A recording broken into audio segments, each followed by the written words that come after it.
Kas sellel teoorial on mingi tõepõhi, et eestlased ja indiaanlased on sugulasrahvas? On mõningaid, ütleksime, viiteid sellele, milles mina ei ole eriti kindel, aga ma olen lasknud teha enda DNA-analüüsi.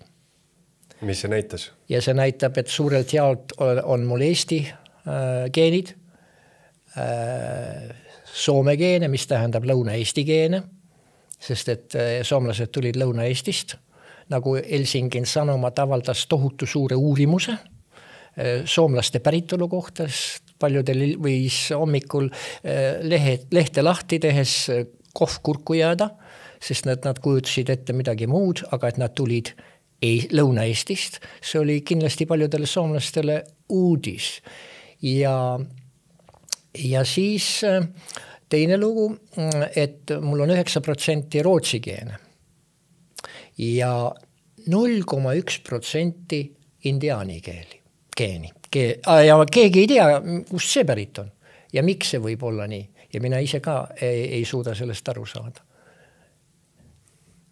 Väga huvitav, mulle lapsepõlves väga indiaanlased meeldisid, kui ma nägin filme, hästi palju oli siis kauboi ja indiaanlaste filme ja sealt võib selliseid nii-öelda meelelahutuslikke seoseid võib otsida küll, et metsausku näiteks on ju ja eestlastele meeldib mets nii-öelda objektidele anda ära hingestada nad nii-öelda, et igal kivil, igal puul, igal hiie kohal on oma hing, oma elamine ja indiaanlastel on sarnane nii-öelda maailmavaade on ju.